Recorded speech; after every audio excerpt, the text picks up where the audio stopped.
जब से ये 14 तारीख से लॉकडाउन ईज आउट हुआ है और लोगों ने बाहर निकलना शुरू किया है, तो जो कोरोना के मरीजों की तादाद है वो अचानक से बढ़ गई है। हमारे पास out of capacity, we are running out of beds, we are running out of. अब होगा ये कि इसके बाद जो है, जिस तरह आपने इटली में देखा या किसी और जगह देखा, उसके अंदर यही होता है कि you have to decide between a patient कि किसको जो है वो आप 30 साल के लड़के को वेंटिलेटर लगाएंगे या ऑक्सीजन देंगे, आईसीयू देंगे, या 60 साल वाले को देंगे। कि हम डिमांड करते हैं स्ट्रिक्ट लॉकडाउन की, हर किस्म के लॉकडाउन की। इससे हो सकता है कि तकलीफ हो, लेकिन 7 महीने जैसे कहा कि भूख से तो हमने नहीं मरते हुए देखा इस अरसे में। पूरे पाकिस्तान में जो लॉकडाउन हो रहा है वो मजाक हो रहा है। कि मैं माजरत के साथ कहूंगा कि हमारे हुक्मरान ने बहुत गलत फैसला किया है और हमारे उलमा ने बहुत गैर संजीदगी का और गैर इसका मुजाहरा किया है। इंसान की जान से खेलने का मुजाहरा किया गया है। अब तक वफाकी हुकूमत और बहुत हद तक पाकिस्तानी अवाम की एक बड़ी तादाद कोरोना वायरस पर बार बार ये कहती नजर आती थी कि पाकिस्तान में कोरोना वायरस के बायस सूरत हाल अमरीका या यूरोप जैसी नहीं, हालात कंट्रोल में है। लेकिन कोरोना वायरस के ताज़ा तरीन आदाद शुमार कुछ और कहानी सुना रहे हैं और खतरे की घंटी बजा रहे हैं, जिस पर फौरी तवज्जो अगर नहीं दी गई तो ऐन मुमकिन है कि पाकिस्तान में भी कोरोना वायरस काबू से बाहर होने में ज्यादा देर नहीं लगेगी। आज डॉक्टर्स की एक बड़ी तादाद ने इन खदशात का इजहार करते हुए हुकूमत से सख्त लॉकडाउन का मुतालबा किया। उलमा से गुजारिश की कि मसाजिद में बाजुमात नमाजों की अदायगी और तरावी के फैसले पर नजरसानी की जाए, क्योंकि इस वक्त पाकिस्तान में कोरोना के तस्दीक शुदा केसेस की तादाद 10,000 से तजावुज कर चुकी है। लेकिन अहम बात यह है कि यह तादाद पिछले 10 दिनों में दुगनी हुई है।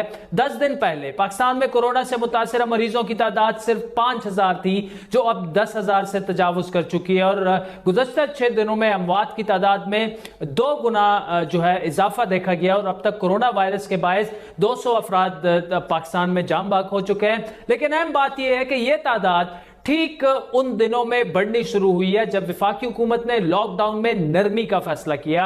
डॉक्टर साहब, thank you so much for joining us. आपसे गुफ्तगू का आगाज करेंगे। आज डॉक्टर्स की जानिब से बड़ी एक सख्त वार्निंग जारी की गई कि आगे जो जिस तरह से कोरोना के केसेस तेजी से फैलेंगे, तो अपील की गई है गवर्नमेंट से भी कि इसको सीरियसली ले, लॉकडाउन में नरमी ना करें। उलमाए कराम से भी अपील की गई है कि जिस तरह इज्तिमात की इजाजत दे दी गई है तरावी की रमजान में, उसकी वजह क्या है? क्यों डॉक्टर समझ रहे हैं कि आगे जाके स्पाइक आएगा और उससे मामला जो है वो काफी खराब हो सकता है पाकिस्तान में? जी बिल्कुल। देखिए, अगर रोजाना ये नमाजें ग्रुप से इतने बड़े इज्तिमा में होते रहे तो बीमारी फैलने का तो बहुत ही ज्यादा इम्कानात है। माना कि जो हमारे आलिम हजरात हैं वो कहते रहेंगे कि हमें मौत से डर नहीं। भाई, आपको अपने मौत से डर नहीं तो लेकिन लोगों का तो ख्याल रखें, अवाम का ख्याल रखें, अपने घर वालों का ख्याल रखें। और बल्कि होगा भी कि अगर कोई नमाजी भी इस वार्निंग के बावजूद बीमार हो गया तो वो खुद ही हमसे मदद मांगने के लिए आएंगे। ये ना कहें कि हम मौत से नहीं डरते और हम अपनी मर्जी चलाएंगे। इसमें ये बहुत ही खतरनाक बात हो रही है। Why we are saying this? जी देखिए, इसको 2-3 चीज़ें समझने की ज़रूरत है। पहली बात तो ये है कि अगर आप ये समझ रहे हैं कि अगर आप ये समझ रहे हैं कि जो वायरस का लोड अभी जो नज़र आ रहा है वो actually it is what it is, तो ये बिल्कुल सैडली मिस्टेकन है। एवरीबडी, हर आदमी जो ये समझ रहा है कि हमारे यहाँ इतने कम केसेस हैं, इसकी सिर्फ कम केस होने की सिर्फ एक वजह है और वो ये है कि हमारे यहाँ प्रॉपर टेस्टिंग नहीं हुई। उसका जो वाहिद इलाज है वो प्रिवेंशन है। और हम जैसा मुल्क जो कि एक्सट्रीमली वीक मुल्क है हर लिहाज से, रिसोर्सेज के लिहाज से, मैन पावर के हिसाब से, मेडिकल रिसोर्सेज के लिहाज से, हम तो अफोर्ड ही नहीं कर सकते। आप बिल्कुल लॉजिकली बात कर रहे हैं और पूरी दुनिया में ये रिफ्लेक्ट हो रहा है कि ये तमाम डिसीजन इस किस्म के जो है वो माहिरीन सेहत ले रहे हैं। चाहे वो प्रेसिडेंट ट्रंप हो, चाहे वो बोरिस जॉनसन हो, वो डॉक्टर्स को ही बैठ के उनको सुन रहे हैं। दोनों में से कोई भी लॉकडाउन नहीं करना चाह रहा था, लेकिन अभी तक अमेरिका भी बंद है, बरतानिया भी बंद है, तो यहां पर भी वो सिचुएशन उस तरह से रिफ्लेक्ट नहीं हो रही। तो आप गवर्नमेंट से क्या अपील क्या करेंगे, इल्तिजा क्या करेंगे? सहाफी और इस वक्त डॉक्टर्स भी ज्यादातर यही उनसे गुजारिशात तो कर रहे हैं, लेकिन what's the way forward for us? क्या किया जाना चाहिए, क्योंकि 2 दिन रह गए हैं रमजान में। ये वो टाइम नहीं है जिसमें कोई पॉलिटिकल प्रेशर या किसी और प्रेशर के तहत इंसान डिसीजन मेकिंग करे, इसके कॉन्सिक्वेंसेज डिजास्टर्स होंगे। आप ये सोच देखें, ये जो इसका ये समझ लें कि मर्ज का साइकिल क्या है। मर्ज का साइकिल ये है कि एक आदमी इनविजिबल है जो उस बेचारे को खुद भी नहीं पता कि मेरे अंदर कोई बीमारी है। इस वक्त जो है, चाहे वो पार्शियल कह लें या जो भी कह लें, लॉकडाउन ने फिर भी हमें थोड़ी बहुत प्रोटेक्शन दी हुई है। लेकिन जब वही लॉकडाउन कंप्लीटली वायलेट होगा, मस्जिद जैसी स्मॉल स्पेस में खबे से खबा छिल रहा होगा, और आपको पता है हमारी कौम का डिसिप्लिन का क्या मैकेनिज्म है। We are not a discipline nation. मैं कहता हूँ अगर बहुत डिसिप्लिन भी होंगे तो भी ये चीज बिल्कुल जायज नहीं है। और फिर फॉर व्हाट, मतलब आप ये देखेंगे कॉस्ट पे क्या है। देखिए प्राइम मिनिस्टर साहब ने एक मूव ली कि लोग भूख से मर जाएंगे, लिहाजा में पार्शियल लॉकडाउन खोल देना चाहिए। मैं उसका भी मुखालिफ हूँ क्योंकि उसके कॉन्सिक्वेंसेज बहुत सीरियस होंगे। लेकिन कम से कम वहाँ पे एक लॉजिक तो है, और लॉजिक ये है कि आपने नहीं खोली तो लोग भूख से मर जाएंगे।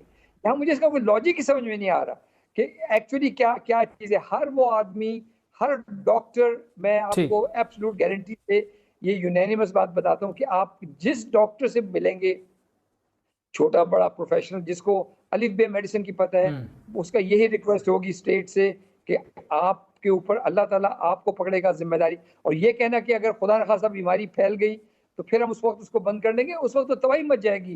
बिकॉज जब वो फैलेगी और इस तरह के क्राउड्स में से फैलेगी तो जिसकी वजह से तबाही, आपको याद होगा कि न्यूयॉर्क में इस वक्त कितनी ज़्यादा बीमारी फैली है। ये क्यों फैली आपको पता है? ये बात इसलिए फैली कि जब ये न्यूयॉर्क से सडनली लास्ट दिन था और ये सारे यूरोप से पैसेंजर्स वापस जाने लगे, तो उन कॉरिडोर्स में जहाँ पे के मुश्किल से 100 लोगों खड़े होने की या 1000 लोगों खड़े होने की जगह हो, वहाँ 10-12 हज़ार इकट्ठे और 7-8 घंटे तक वो लोग वहाँ खड़े रहे।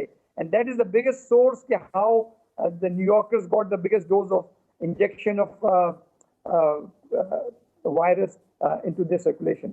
तो मैं ये कह रहा हूँ कि अल्लाह से डरें, खुदा का खौफ करें, राइट डिसीजन करें, लोगों पे रहम करें।